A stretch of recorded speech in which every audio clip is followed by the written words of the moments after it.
So എല്ലാവരും പറഞ്ഞ പോലെ എക്സാം പ്രാക്ടീസ് ചെയ്യുന്ന ഏറ്റവും കൂടുതൽ ഇമ്പോർട്ടൻറ്റ് ഇവിടെ 3 വട്ടം നമ്മൾ എക്സാം എഴുതി എൻ്റെ അതിൻ്റെ ബെനിഫിറ്റ്സ് ഉണ്ട്. നമ്മളെല്ലാവരും ഇവിടെ നിൽക്കുന്ന എല്ലാവരും പാസ്സാവുന്ന കാണുമ്പോൾ എസ്പെഷ്യലി പാരൻസിനെ കാണുമ്പോഴാണ് ഏറ്റവും കൂടുതൽ സന്തോഷമാവുക.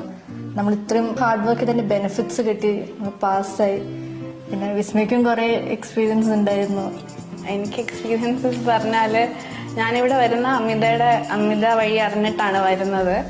അങ്ങനെ ഇവിടെ വന്നപ്പം എനിക്ക് വീട്ടിൽ നിന്ന് തീരെ മാറി നിൽക്കാൻ താല്പര്യമുള്ള ഒരാളല്ല.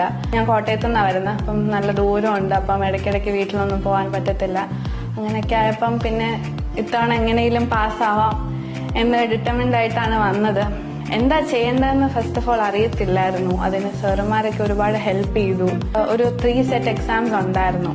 ഫസ്റ്റ് സെറ്റ് എക്സാമിന്റെ തൊട്ട് മുമ്പ് ഞാനൊന്ന് വീണു, സ്റ്റെപ്പേന്ന് വീണു. അങ്ങനെ എനിക്കൊരു വീക്ക് ലീവ് എടുക്കേണ്ടി വന്നു. ആ സമയത്ത് ജിൻസി മാം ഒക്കെ വിളിച്ച് പറഞ്ഞു, തിരിച്ചു വാ, ഞങ്ങൾ നോക്കിക്കോളാം എന്ന് പറഞ്ഞ് എൻ്റെ പേരൻസ് എന്നെ തിരിച്ചു വിട്ടു. അപ്പം എൻ്റെ ഫ്രണ്ട്സും ഇവിടുത്തെ സാറുമാരും ടീച്ചർമാരും എല്ലാം കുറേ സപ്പോർട്ട് ചെയ്ത് ഞാൻ എക്സാംസ് ഒക്കെ എഴുതി. അപ്പോഴാണ് മനസ്സിലാവുന്ന എക്സാംസ് എങ്ങനെ എഴുതണ്ടെന്നുള്ളത്. ആക്ച്വൽ എക്സാം എഴുതാൻ പോയപ്പോഴത്തേക്കും ഒരു സാധാ ഫീലിംഗ് ആയിരുന്നു. അങ്ങനെ വലിയ ടെൻഷനൊന്നും ഇല്ലായിരുന്നു. വളരെ കൂളായിട്ട് പോയാണ് എഴുതിയത്.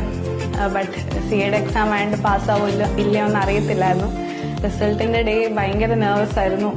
രാവിലെ 9 മണി തൊട്ട് ഇങ്ങനെ സൈറ്റും തുറന്നു വെച്ചിരിക്കുകയായിരുന്നു.